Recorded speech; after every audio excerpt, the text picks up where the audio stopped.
की 6 लड़के गंगा मैया की गोद में शिव जी के खेले।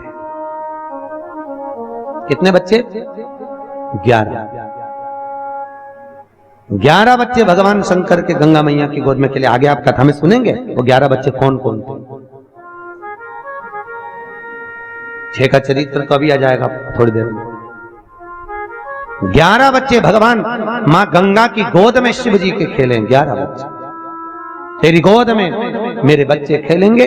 और गंगा मैया प्रवाहित हो गई, आंखों में आंसू भरकर गंगा बही प्रवाहित हो।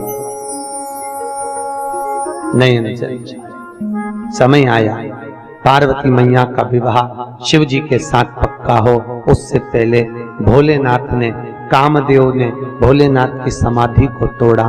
कितने नयन हैं भगवान शंकर के? 3। अपने कितने हैं?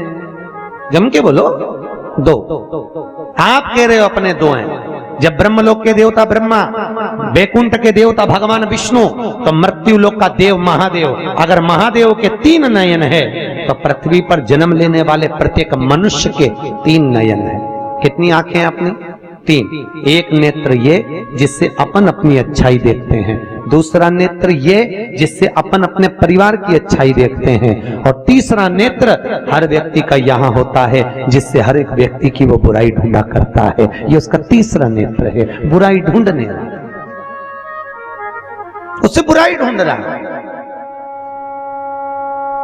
केवल बुरा देख रहा, केवल अच्छा नहीं देख रहा, उसका वो तीसरा नेत्र। भगवान शंकर के तीसरे नेत्र द्वारा कामदेव जलकर भस्म हुए। आम के पल्लव में कामदेव छुपे हुए थे। काहे में छुपे? आम के पल्लव में।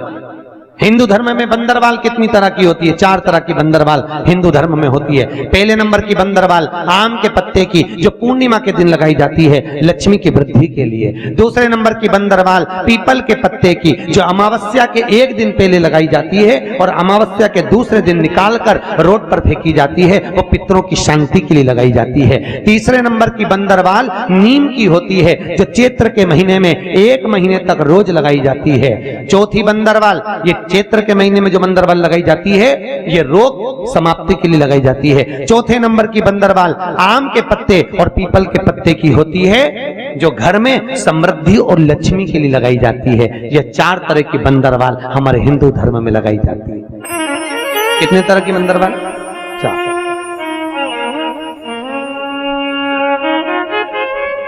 तो आम के पल्लव में, आम के पल्लव के अंदर कामदेव छुपे। हर हर महा, आवाज नहीं आई, जरा जोरदार बोलो, आनंद से बोलो, हाथ उठाकर हर हर। भगवान शिव ओगड़ी दयालु दातार आम के पल्लव में कामदेव छुपे, तीसरे नेत्र द्वारा जलकर भस्म हुए।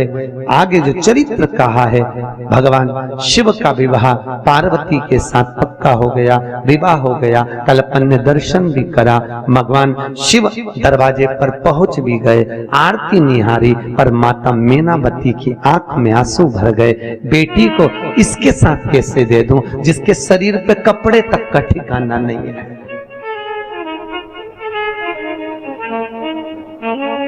शरीर पे कपड़े ही नहीं है, कैसे? शिव तो ठेरे कहलाशी, हरि गोरा पछताओ, बूढ़े जोगी के संग तुम कैसे रह पाओ। उस भोले बाबा का कोई आगे ना पीछे। पहले लड़की ब्याहते थे तो बड़ा परिवार देखते थे, सही है कि गलत है? बहुत बड़ा परिवार बेटी को ब्याह करने से पहले देखते थे। क्यों? जितने बड़े परिवार में लड़की जाएगी उसको दुख होगा, किसी से कहकर मन हल्का कर लेगी। आज के जमाने में बड़ा परिवार नहीं देखते, आज के जमाने में छोटा सा परिवार, बहुत छोटा परिवार आज के जमाने में देखते, बहुत छोटा। और इतना छोटा परिवार, केवल घर में ससुर हो, बस उतना ही बहुत है। पति हो और बेटी हो, अच्छा, माताएं कितना जोरदार जोरदार ज्ञान देती हैं अपनी बेटी को, कितना जोरदार। क्यों दिन पर लगी रहती है? जितना तेरे से बने उतना करा कर। खुद के लिए बना ले, पति के लिए बना लो, बच्चों के लिए बना लो, कमरे में ले जाओ, डट के खाओ, सो, किसी के लिए मत बना। अगर जो आपने अपनी बेटी को ज्ञान दिया है वो आपकी बहू करे तो कैसा लगे? ईमानदारी से बोलो, अरे बोलो तो। अपनी बेटी को तकलीफ में देखती हो तो तुरंत कह देती हो, और अपनी बहू जो घर में है वो भी तो किसी की बेटी है, वो भी तो किसी की बेटी है कि नहीं? अरे बोलो तो, सही है कि गलत है? तो जैसा व्यवहार आप अपनी बेटियों के लिए रखे हो वैसा व्यवहार अपनी बहुओं के प्रति भी रखिए। और बहुओं से निवेदन है, नंदे आए तो तवेले जैसा मुंह मत बनाओ। कथा में कहा था 3 को देने से कभी नहीं घटता, संत ब्राह्मण को देने से कभी नहीं घटता, बहन बेटी को देने से कभी नहीं घटता, और गौ माता को देने से कभी नहीं घटता, कभी नहीं घटेगा। आपका दिया हुआ आपको बढ़ाएगा, खूब बढ़ाएगा। देने में मत हो।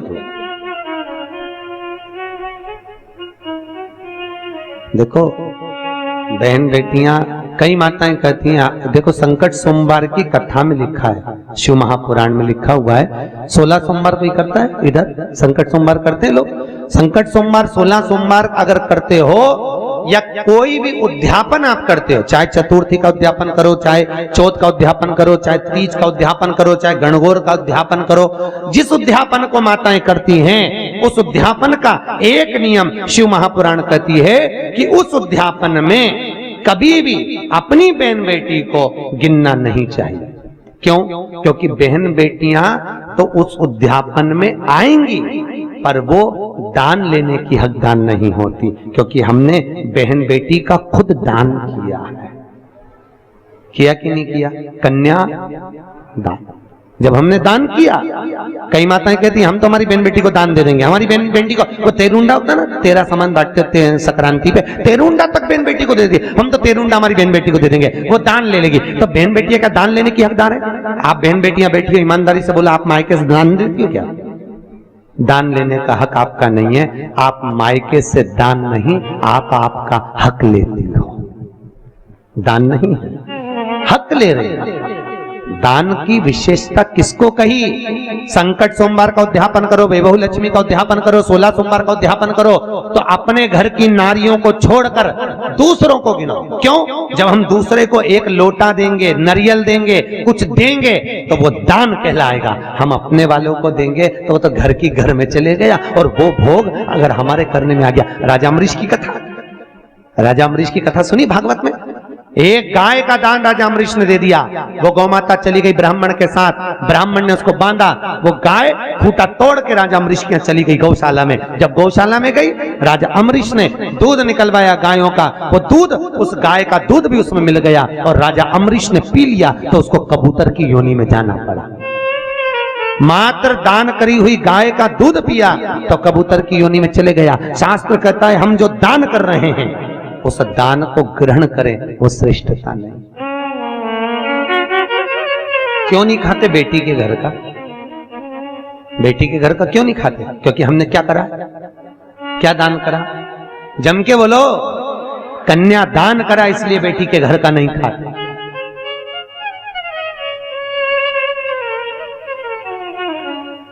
भैया नीरज भैया, कई जगह हम भंडारों में जाते हैं तो वहां लोग कहते हैं हमारी तरफ से भंडारे में 1 पीपा घी का दान। क्या बोलते हैं? 1 पीपा घी का दान।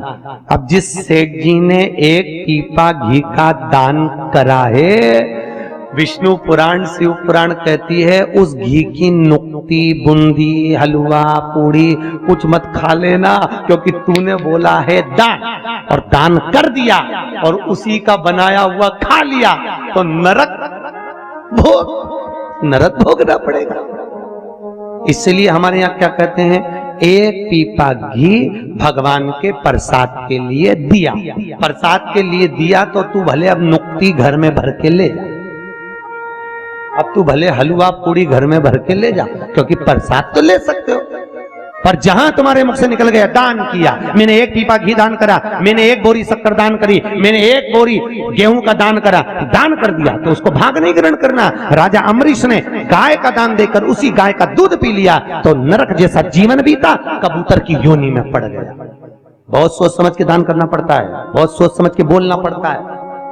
मीटिंग में बैठते हैं तो लोग कह देते हैं हमारी तरफ से लिख लो एक पीपा घी का दान, एक पीपा तेल का दान। अरे भैया दान करा है तो भंडारे में खाने मत जाना भूल से भी। दान की परिभाषा क्या है? दान कहते किसको? सबसे प्रबल दान कौन सा होता है? सबसे प्रबल दान कौन सा? बोलो तो। अव्रत दान। कौन सा दान? अव्रत। अव्रत दान मालूम है कौन सा होता है? जब घर के बहू के घर में डिलीवरी हो रही हो और बच्चा होने के बाद, चाहे लड़का हो चाहे लड़की हो, उसका नाल कटे, उससे पहले जो दान दिया जाए, भले एक मुट्ठी चावल दे दो चाहे एक मुट्ठी गेहूं दे दो, नाल कटने से पहले, बस वो दान अमर दान कहलाता है, वो कभी छिन्न नहीं हो सकता। उसको कहते अव्रत दान। उस दान की कोई परिभाषा ही नहीं है, वो दान प्रबल दान है, उस दान की प्रखरता,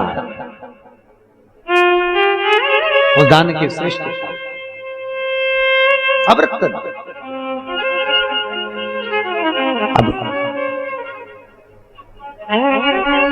कहोगे महाराज जी सूतक लगे, सूतक कब लगता है, सुआ कब लगता है? जब नाल कट जाए तब। नाल कटने से पहले सुआ नहीं लगता, इसलिए दान कर सकते हो। सुआ कब लगेगा? जब नाल कट जाएगी तब।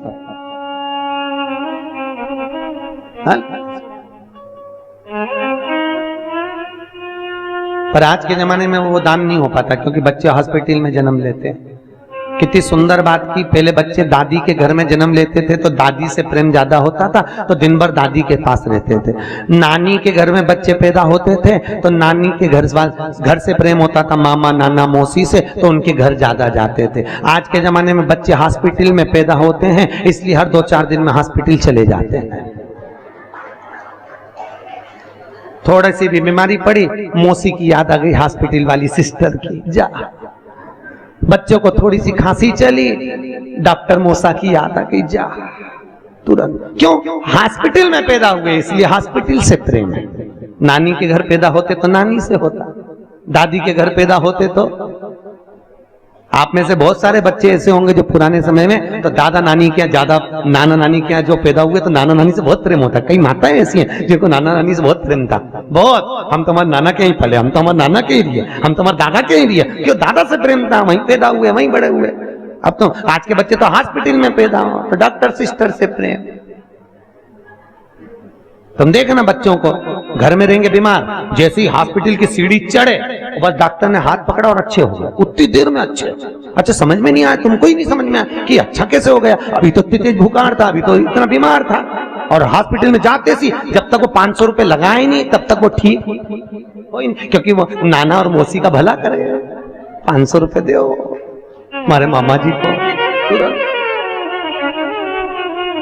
इसने फिर वही वाली बात आ गई, ये तो प्रेम की बात है रे ऊधो, बंदगी तेरे बस की। प्रेम जहां पर हो, वात्सल्यता जहां पर हो, भगवान शिव की कथा कह रही है, भगवान शंकर करुणा सागर की कथा कह रही है। माता पार्वती को मैनावती ने खूब समझाया पर पार्वती जी नहीं मानी। पार्वती ने कहा मां जो किस्मत में होता है वही होगा, भाग्य को कोई पलट नहीं सकता। मैं विवाह करूंगी, शिव से करूंगी विवाह। हो पहले सारे डाकनी पिशाचनी चुड़ैल भूत भयंकर सब आए, शादी में भोजन की तैयारी हुई। यहाँ 33 करोड़ देवी देवता बैठ गए, यहाँ भूत चुड़ैल बैठ गए, किसी के 12 मुंह किसी के 14 मुंह बैठे। पंगत लगी, पत्तल लगी, इधर लगती है पंगत, पत्तल पत्तल लगी, इधर पत्तल लगाई, इधर आए पत्तल लगाने वाले, एक के 12 मुंह थे। उससे पूछा कौन से मुंह से खाएगा, पत्तल कितनी धरूं? उसने कहा 12 थाली रख, 12 पत्तल। 12 पत्तल जानते हो ना? अरे बोलो तो पत्तल, 12 पत्तल रखी और आगे गए। एक का मुंह आगे पीछे, उससे पूछा दादा तू कहां से खाएगा? उसने कहा 2 पत्तल रख, एक आगे एक पीछे। और आगे गए, उसका मुंह ही नहीं था, केवल गला ही गला। उससे पूछा तू कैसे खाएगा? तो कि बाल्टी में लाता जा, गला में कूटता जा। परसगारी करने वालों के पसीने छूट गए, ऐसी बारात हमसे नहीं जिमाई जाए। सारे के सारे हिमालय राज के पास में गए। हिमालय राज से कहा महाराज ये बारात हमसे नहीं जिमा सकते, कोई के 12 पत्तल धरो, कोई के आगे धरो, कोई के पीछे धरो, कोई के गले में कूट दो, कैसे जिमा? हिमालय राज ने कहा ब्याह नारद जी ने पक्का कराया, उसको पकड़ो। लड़का लड़की के बीच में एक होता नारद, उसकी आफत, उसको पकड़ा। नारद जी क्या करें? नारद जी कहले बोले चिंता मत करो, जैसे देवता बैठ के जिम रहे ना, हाँ उनको बैठ के जिमा। अब इनका क्या करें? भूत चुड़ैलों का कुछ मत करो, यहां से वहां तक बर्तन भर भर के रख दो और इनके हाथ में एक एक प्लेट एक एक चम्मच दे दो, और जैसे गाय को खूंटा से छोड़े इनको पूरे खले में छोड़ दो और चरने दो। इतने में इंद्रदेव ने ब्रह्मा जी से पूछा प्रभु देवता बैठ के जीम रहे, इनके जीमने का नाम तो पंगत है, पर ये भूत चुड़ैल खड़े खड़े खा रहे, इनके खाने का क्या नाम है? ब्रह्मा जी बोले इसको कलयुग में बफेट कहेंगे, इसी को कलयुग में बफेट कहेंगे।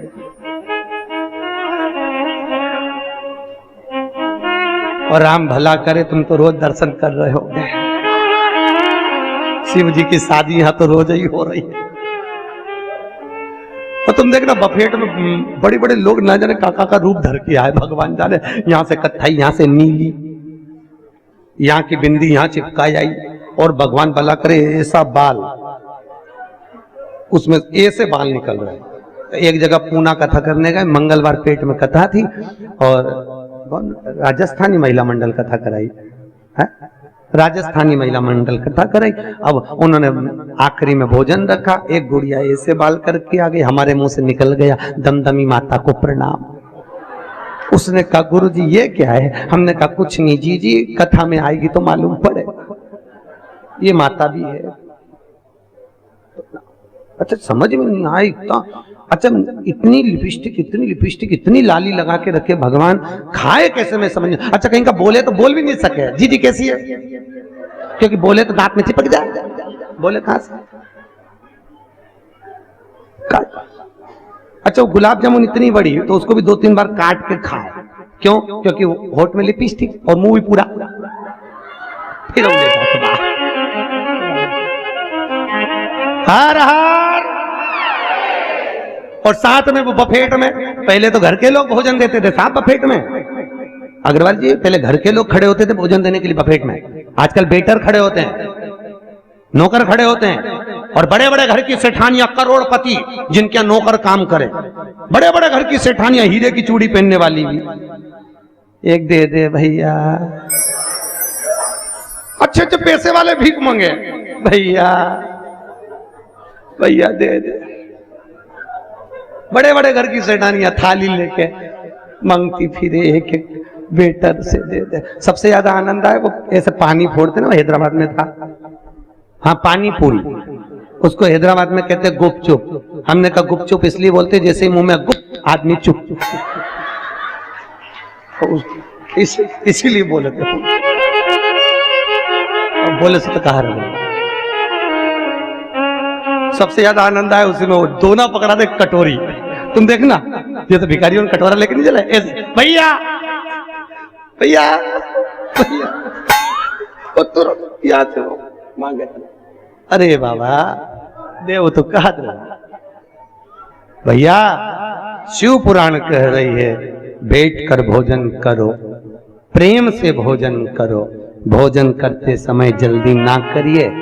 आसन लगाकर जब व्यक्ति भोजन करता है तो घुटना, कमर, पीठ, सिर इन सब का दर्द धीरे धीरे चला जाता है।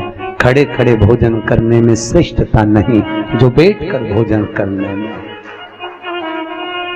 बैठो भोजन करो। सुंदर भोजन हुआ, भोलेनाथ जी के विवाह का सुंदर आनंद हुआ। पार्वती मैया विदा होने लगी हैं। हिमालय राज की आंख में आंसू भर गए। शास्त्र कहता है बेटी की विदाई में जितनी मां नहीं रोती, कल कथा में कहा था, उतना पिता रोता है। हिमालय राज भी रोए, विदा किया, बेटी को ज्ञान उपदेश दिया। समझाया। पहले के जमाने में बेटी को विदा करने से पहले घर की सुहागन माताएं उसको ज्ञान देती थी कि नहीं देती थी?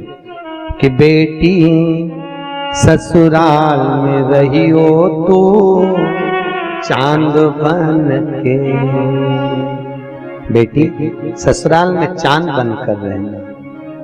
ओ बेटी ससुराल में रहियो तो चांद बन के, हीरा और पन्ना की दुकान बन के, बेटी हीरा और पन्ना की दुकान बन के, बेटी ससुराल में रहियो तो चांद बन के। क्या कहा माता मीनावती ने? क्या बनकर रहना? चांद। और क्या बनकर? हीरे और पन्ने की दुकान। मीनावती ने पान की दुकान नहीं बोला। क्यों? पान की दुकान चारों तरफ से खुली होती है और हीरा पन्ना की दुकान चारों तरफ से बंदी और ढकी होती है। हीरा और पन्ना की दुकान बन के, बेटी ससुराल में रहियो तू चांद बन के। सास ससुर जो पहले जागे तू पहले जग जइयो। बेटी बोलो, सास ससुर जो पहले जागे तू पहले जग जइयो। हीरा और पन्ना की दुकान बन के, बेटी ससुराल में रहियो तू चांद बन के। ज्ञान दिया बेटी, ससुराल में चांद बन कर रे, हीरे पन्ने की दुकान बन कर रे। और सुन, सास ससुर पहले जागे तो तू बोलो तो पहले जग जा। पर आज के जमाने में बहुएं कब जगती है? जब बच्चों को स्कूल भेजना हो उसके 15-20 मिनट पहले। कितने मिनट? 15। और उसमें भी जब तीरंदाजी देखो, जा रहा जल्दी तैयार हो जा, बस आने वाली है, ऑटो आने वाला, जल्दी कर जल्दी कर जल्दी कर। इतने में बेचारी बूढ़ी अम्मा उठ के बोलती है, बहुत चिल्ला चोट मत कर, तू टिफिन बना दे, मैं तैयार कर दूंगी, रहने दे तू जा। क्योंकि बहू तो चाहिए रही थी कि डोकरी उठ जाए, बस जल्दी से इसको तैयार कर दे।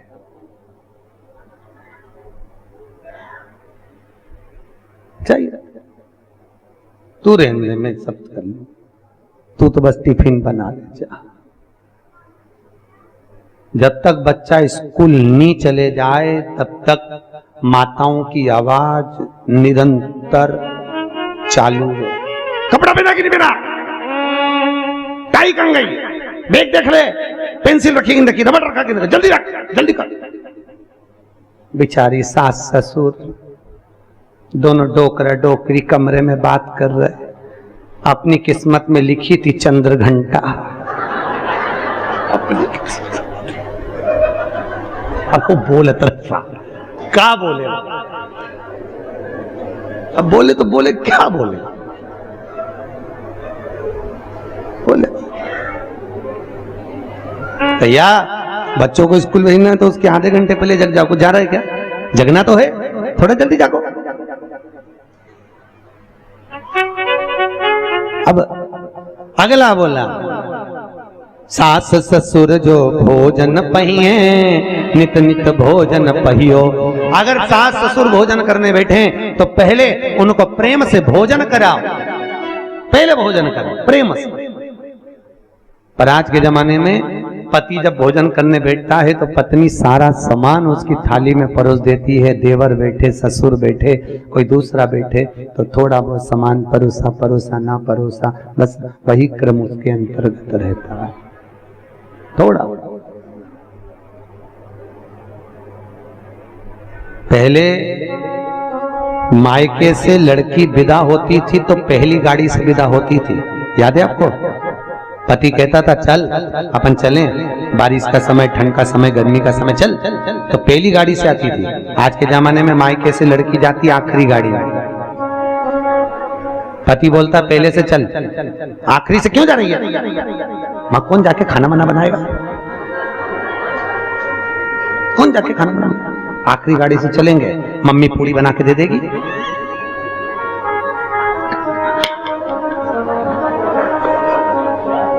कहीं को जाए। अच्छा तुम सोच रही होगी महाराज कहां से पकड़ लाए।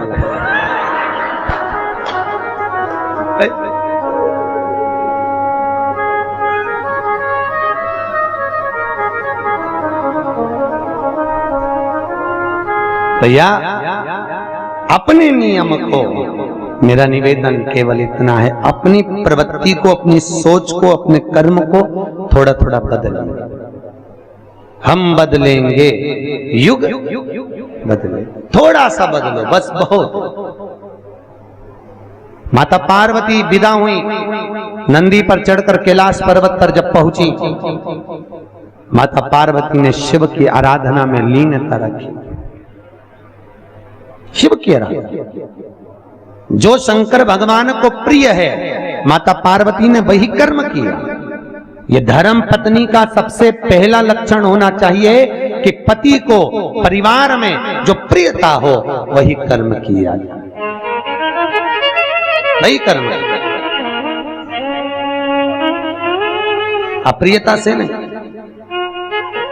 पहले और अब में तो बहुत अंतर हो गया। पहले पति भोजन करता था तो पत्नी ऐसा पंखा झेलती थी। आज के जमाने में पति के झेलने वही बहुत बड़ी बात है, पंखा तो जाने दे। पति जो बोलता है वही बात झेलना बड़ा कठिन काम है।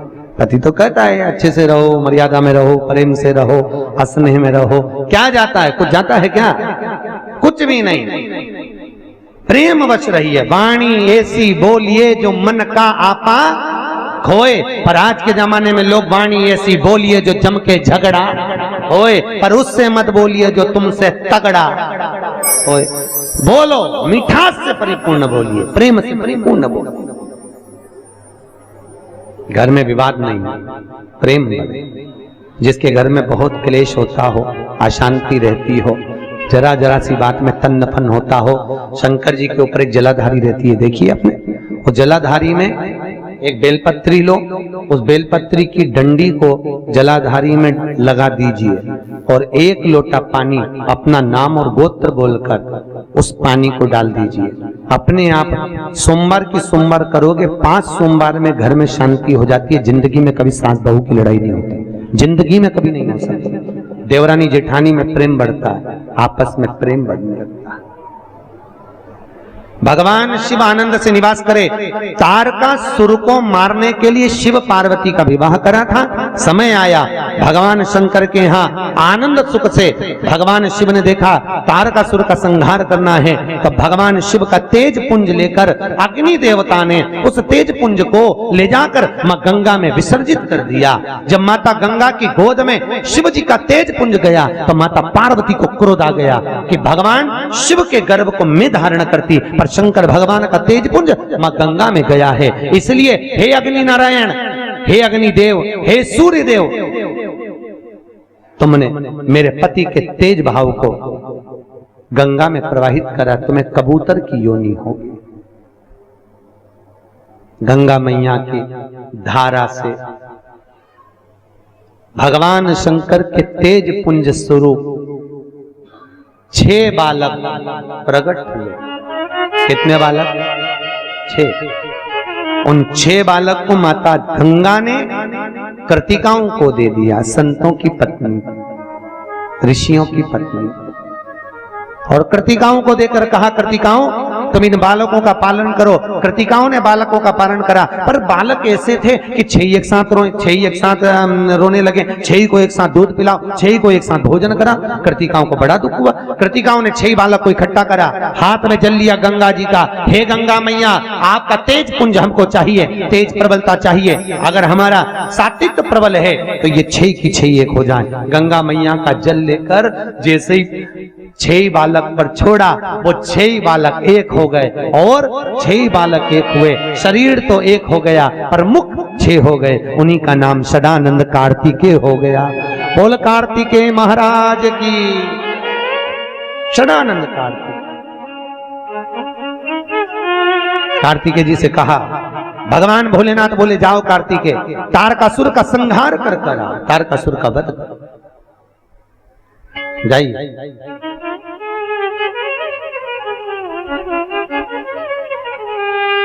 कार्तिकेय जी गए।